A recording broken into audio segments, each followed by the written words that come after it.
Olá, os destaques da semana entre os julgamentos do plenário do Supremo Tribunal Federal você confere aqui na TV Justiça. O Plenárias desta semana está começando agora.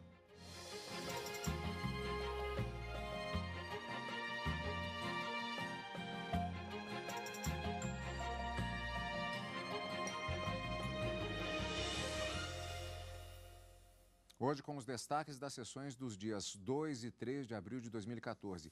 Karina, uma semana com muitos processos que foram julgados no plenário do Supremo Tribunal. Muitos, de forma que não tem nem como nós declinarmos aqui, logo no início do programa, todos aqueles que foram julgados. Na quarta-feira, nós temos o destaque para a retomada do julgamento que fala sobre a possibilidade do financiamento, a previsão legal, se é ou não inconstitucional, do financiamento de campanhas eleitorais e do financiamento também de partidos políticos.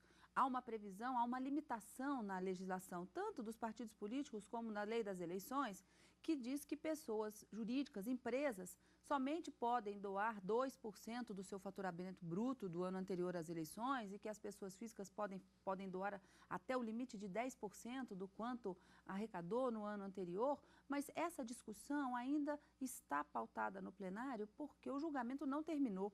Houve um pedido de vista que interrompeu o julgamento mais uma vez e isso pode vir a ser julgado pelo Supremo nas próximas semanas. Então, o destaque da quarta, nós traríamos essa ação direta de inconstitucionalidade que foi proposta pelo Conselho Federal da OAB. E na quinta-feira, vários julgamentos também marcaram a sessão plenária dessa semana. Destaque para ações diretas de inconstitucionalidade que acabaram julgando inconstitucionais dispositivos de constituições estaduais, de leis do estado do Rio de Janeiro, por exemplo, lei do estado de Santa Catarina, do Rio Grande do Sul, enfim, uma gama de inconstitucionalidades, quebrando um pouco aquela sequência que nós tínhamos de toda a quinta-feira, matérias penais predominando na pauta do plenário do Supremo Tribunal Federal. Não, na quinta, predominantemente matéria constitucional e servidores públicos também, que foi um dos destaques da quinta-feira, a questão da indenização ou não de servidores públicos militares, policiais militares do estado de São Paulo, em razão da inércia do Poder Legislativo em efetuar reajustes anuais em razão da deflação, da inflação que teria havido num determinado período e que aí eles buscam judicialmente uma indenização pela perda salarial, por não ter havido essa reposição que está previsto na Constituição, é um direito previsto na Constituição, lá no artigo 37, e que o Estado teria se mostrado, portanto, inerte. Muitos assuntos para nós discutirmos, mas eu destacaria esses dois. Da quarta, financiamento de campanhas e de partidos políticos, e na quinta, esse pedido de indenização por servidores públicos no estado de São Paulo. Bom, então vamos voltar à quarta-feira. Um pedido de vista do ministro Gilmar Mendes suspendeu o julgamento da ação direta de inconstitucionalidade que questiona, como já disse a Karina, o financiamento de campanhas eleitorais por empresas privadas. Até agora, 6 ministros votaram contra este tipo de financiamento e um foi favorável à arrecadação. Foi um dos julgamentos da sessão, portanto, da quarta-feira, dia 2 de março. Vamos rever na reportagem de Adilson Mastelari.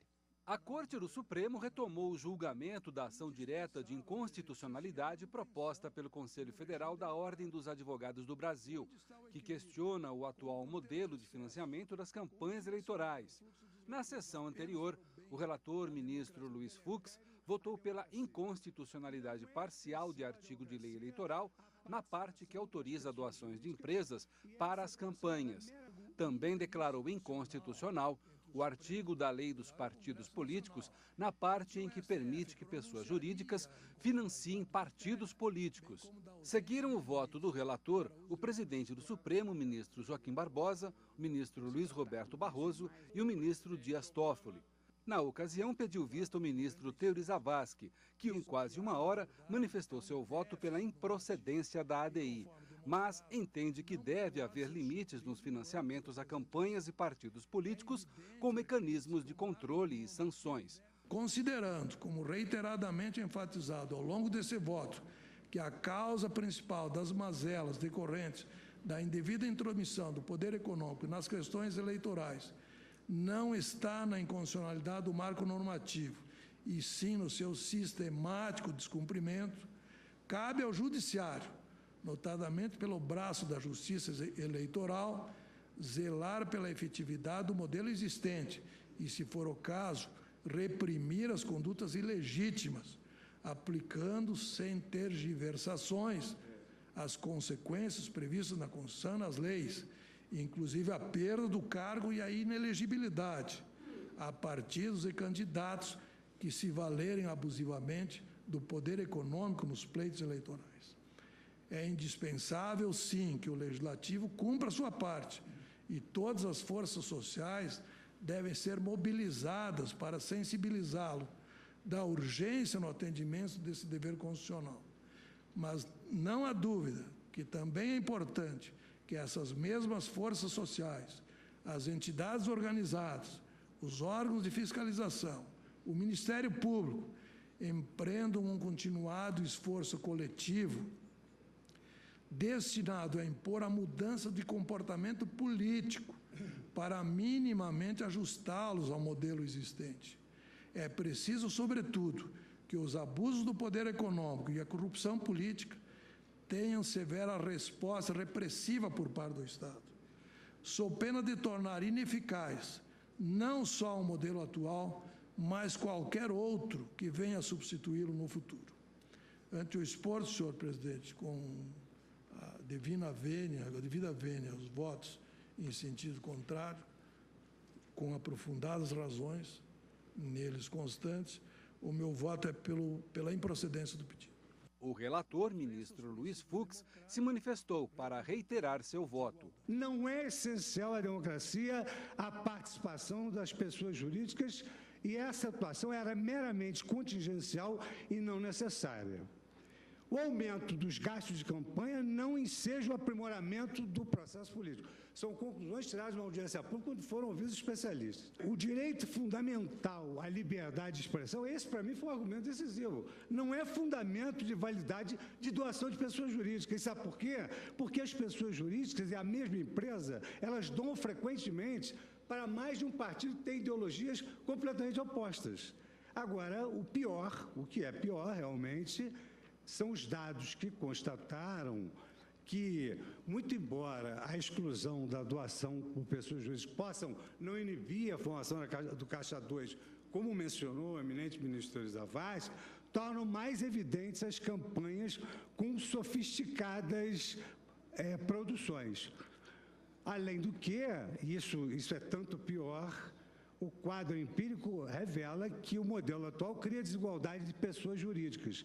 O ministro Luiz Roberto Barroso, que já havia votado, destacou que os grandes financiadores de campanhas são os mais beneficiados nos contratos com o poder público. Os grandes financiadores eleitorais são os grandes beneficiários de contratos com a administração pública.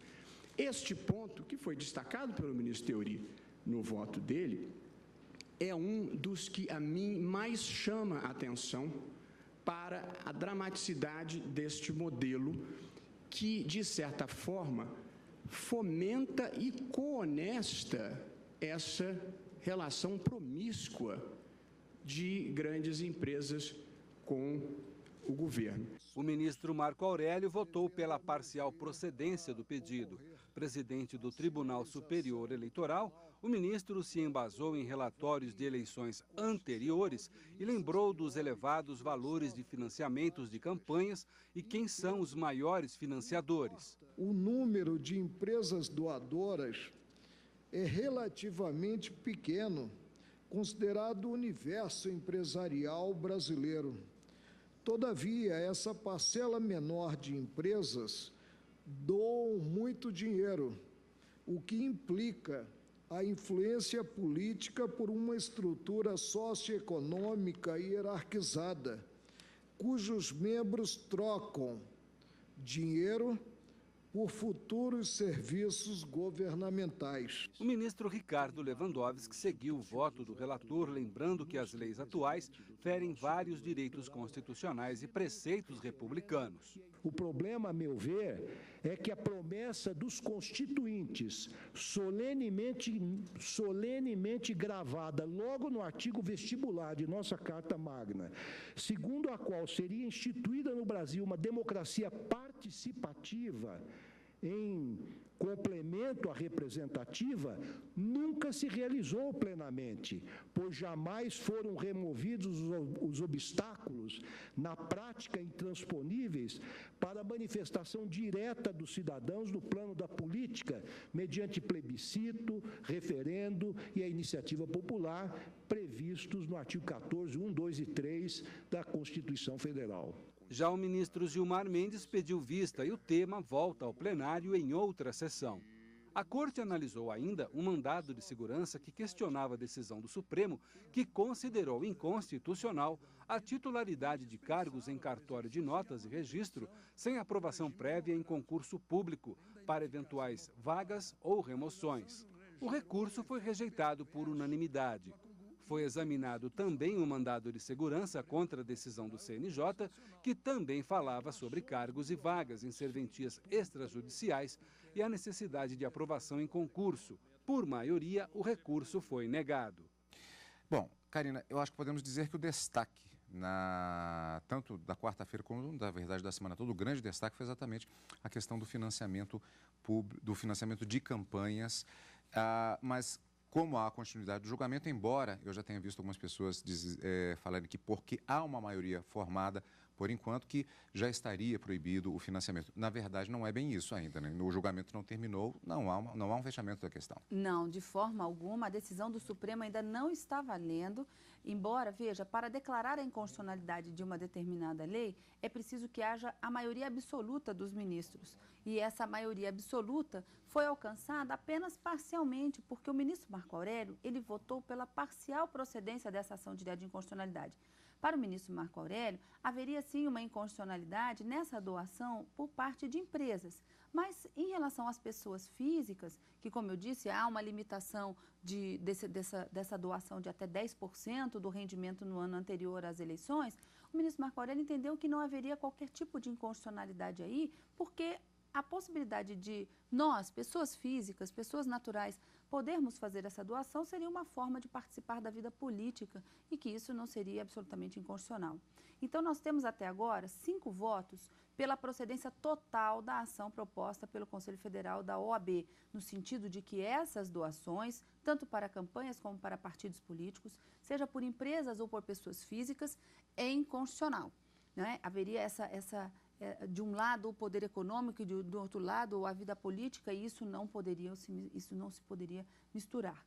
E, portanto, 5 votos favoráveis à procedência integral da ação direta de inconstitucionalidade. O ministro Marco Aurélio votou parcialmente. Só poderia para pessoas físicas e não para jurídicas, não para as empresas. Na sessão dessa semana, o ministro Teori Zavascki divergiu de todo mundo e entendeu que embora esse não seja o modelo constitucional ou o melhor modelo para se ter acerca dessa possibilidade de financiamento de campanhas, para o ministro Teori Zavascki, as 2 leis aqui em questionamento, elas estabelecem limites para essas doações e que pior seria se esses limites não existissem. Então, ele entende que os limites sim devem haver, mas acompanhados de instrumentos que possam sancionar e coibir eventuais abusos e excessos. Então, para o ministro Teori Zavascki, não haveria inconstitucionalidade, mas haveria a necessidade do Estado legislar uma forma de fiscalizar e sancionar os abusos cometidos. Então, não obstante nós tenhamos já 6 votos favoráveis à inconstitucionalidade desse financiamento de campanhas para pessoas jurídicas, insisto, o ministro Marco Aurélio votou pela constitucionalidade das pessoas físicas, nós não podemos dizer que esse financiamento está proibido definitivamente e que essa possibilidade está suspensa em razão da decisão do Supremo. O julgamento não terminou e assim que proferido o voto do ministro que pediu vista, com a retomada desse julgamento, aí sim poderemos dizer da eficácia da decisão, da força e da eficácia vinculante da decisão do Supremo, quando proferido em ações diretas de inconstitucionalidade. Por enquanto, tudo continua como está. Agora, ainda assim, existe aquela velha situação, aquela possibilidade que faz parte do mundo jurídico, uma possibilidade concreta, que a partir dos debates e até do próprio voto vista que deve ser apresentado agora na sequência pelo ministro Gilmar Mendes, algum ministro, diante dos argumentos colocados, é para isso que serve exatamente o colegiado,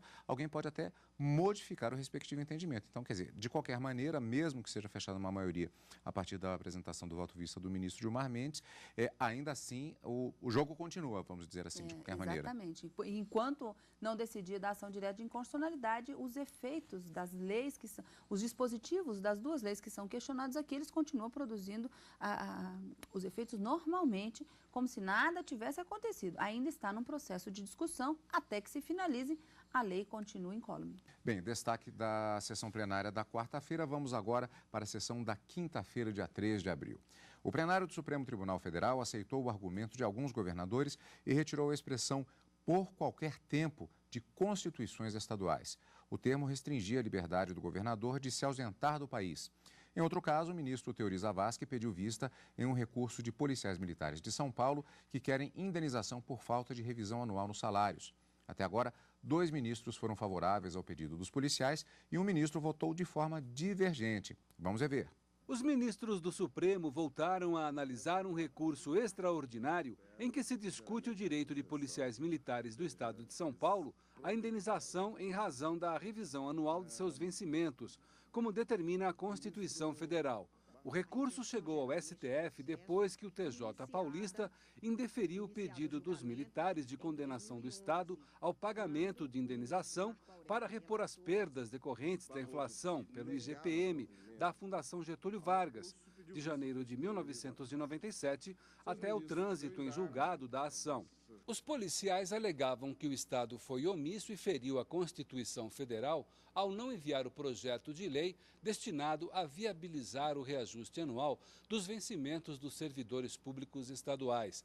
O recurso começou a ser analisado em sessão anterior, em que o relator ministro Marco Aurélio deu provimento. Ao retomar o julgamento, o relator reafirmou o voto. O Estado, adotando uma postura de força, veio a tripudiar considerados os prestadores de serviços envolvidos neste processo e deixou de implementar ano a ano, desequilibrando, portanto, o que revelei como equação inicial, deixando de implementar a reposição do poder aquisitivo dos vencimentos. Indaga-se, estamos ou não diante de um ato omissivo do Estado a gerar responsabilidade. Presente o disposto no mesmo artigo, no parágrafo 6º. A resposta, a meu ver, é positiva. O Estado se omite e simplesmente nada ocorre. Surge, portanto, área em que se imagina, não fosse a Constituição Federal, a prevalência da lei do mais forte. Presidente, não há, a meu ver, a não ser que se negue o que previsto no inciso 10, a vigência do que previsto no inciso 10 do artigo 37 e no parágrafo 6º do mesmo artigo, não há como deixar de reconhecer o direito a uma indenização. Não estamos aqui a cogitar de aumento de vencimentos, mas do prejuízo em termos de relação jurídica, em termos de prestação de serviço e contraprestação de serviços, o prejuízo causado aos servidores. Na sessão anterior, a ministra Carmen Lúcia havia pedido vista e agora acompanhou o relator. O reconhecimento do dano é medida que se impõe e a obrigação de ressarcir, fixando-se os parâmetros, como feito no voto do ministro Marco Aurélio, dá exatamente a densidade que me parece própria ao comando constitucional. Quanto ao reconhecimento da mora legislativa a ofender o direito à revisão geral anual e à viabilidade de apreciação pelo Poder Judiciário do direito à indenização decorrente desse inadimplemento, portanto, que é o objeto específico do pedido, eu voto acompanhando integralmente o ministro relator, tal como feito no pedido, acentuando para os nobres pares que aqui não estavam, quando da leitura integral do voto pelo ministro Marco Aurélio, que o ministro fixou o índice oficial como a ser aplicado e a correção, os juros e a correção que seriam apurados aí a partir das condições, porque nós tivemos algum reajuste nesse período, embora não complementando. Mas, portanto, senhor presidente, eu estou votando, peço desculpas por ter me alongado um pouco mais, mas era para relembrar principalmente para os que não estavam, e acentuando mais uma vez que, embora lido hoje,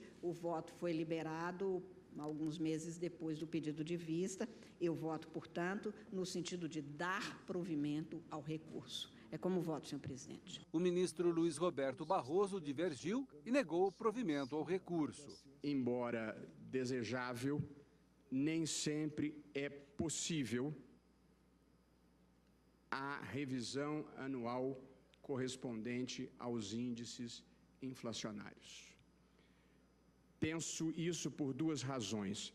A primeira, porque não é possível impor esse tipo de revisão por decisão judicial, porque acho que isso entraria em grave tensão com um conjunto de princípios orçamentários, com algumas decisões políticas que devem ser tomadas pelas instâncias políticas e pelo limite do possível. Além disso, penso também, e a experiência confirma, que uma indexação permanente que assegurasse uma revisão anual correspondente à inflação, bom como pudesse ser, produziria o subproduto de uma nova reindexação geral da economia, e nós levamos muitos planos econômicos e alguns milhares de ações judiciais para superarmos esta fase, e eu não gostaria de contribuir para o restabelecimento desse status quo. O ministro Teori Zavascki pediu vista e o recurso voltará a plenário em outra sessão. A Corte analisou ainda várias ações diretas de inconstitucionalidade, entre elas uma do estado do Paraná, proposta pelo governador, em que pedia a declaração de inconstitucionalidade da expressão "por qualquer tempo" em artigos da Constituição do Estado. A alegação era de que o termo restringia a liberdade do governador de se ausentar do país e que isso contraria a Constituição Federal, que prevê a separação e harmonia dos poderes. Outra ADI com o mesmo questionamento veio do estado do Rio Grande do Sul. Em ambos os casos, a Corte, por unanimidade, aceitou os argumentos dos governadores e deu provimento aos recursos. Karina, foram muitos processos julgados na quinta-feira, aliás, até foi uma exceção do ponto de vista das pautas temáticas, que na quinta-feira normalmente é a característica de termos ações, processos ligados ao direito à matéria penal. E não foi o que aconteceu exatamente com a matéria, nós dissemos, como você disse no início do programa de hoje. Você destacaria algum desses processos especificamente no meio de tantas questões que foram debatidas? A gente acabou de ver no vídeo o destaque assim, para a ação direta na verdade, o recurso extraordinário envolvendo os servidores do Estado de São Paulo, que é um outro tema também que pode impactar nos cofres paulistas, né, do Estado de São Paulo, em razão dessa indenização, que agora já conta com 2 votos favoráveis, ministra Carmen Lúcia, seguindo o relator ministro Marco Aurélio, e a divergência aberta pelo ministro Luiz Roberto Barroso, pedido de vista do ministro Teori. Durante a sessão de quinta-feira, outras leis, e a gente viu também isso no vídeo, a Constituição tanto do Estado do Rio Grande do Sul como do Paraná acabaram tendo julgados inconstitucionais expressões do seu texto que proibia que o governador se ausentasse do país a qualquer tempo. E, na verdade, os ministros entenderam que isso é inconstitucional porque a própria Constituição permite que o presidente da República possa se ausentar do país dentro do período de 15 dias e, quando exceder o período de 15 dias, tem que ter autorização do Congresso Nacional. Então, essa hipótese de a qualquer tempo ele ter que se ausentar, pedir autorização para a Assembleia Legislativa, os ministros acabaram julgando improcedente. Mas outras leis também de outros estados acabaram entrando na pauta de julgamentos da quinta-feira. E aí, uma lei que foi considerada absolutamente constitucional foi uma lei do estado do Rio de Janeiro que previa a intervenção da Defensoria Pública na realização daqueles acordos de alimentos, de devedores de alimentos, que seriam encaminhados posteriormente ao juízo para a homologação. Os ministros entenderam que, não obstante o Procurador-Geral da República alegasse que isso, de uma certa forma, feriria a competência privativa da União para legislar sobre esse direito, os ministros entenderam que era uma norma, na verdade, procedimental e não necessariamente processual, afastando, portanto, a competência privativa da União e permitindo que o Estado legislasse, mantendo a lei do Estado do Rio de Janeiro, possibilitando, portanto, essa intervenção da Defensoria na realização desses acordos envolvendo alimentos. Outra circunstância, a gente não verificou a mesma numa lei do Estado do Maranhão. A lei do Estado do Maranhão, uma lei estadual, previa uma prioridade na tramitação de processos que envolveriam violência doméstica. Nesse caso, os ministros entenderam que não se tratava de uma norma meramente procedimental, como como a lei do Estado do Rio de Janeiro. Nesse caso, eles entenderam que sim, tratava-se de norma processual e que o Estado não poderia legislar. Criaria uma prioridade que somente uma lei federal, uma lei nacional é que poderia estabelecer, ou seja, uma lei criada no âmbito do Congresso Nacional e aqui, no caso, foi julgada procedente a ação direta de inconstitucionalidade para afastar a aplicação dessa lei do Estado do Maranhão.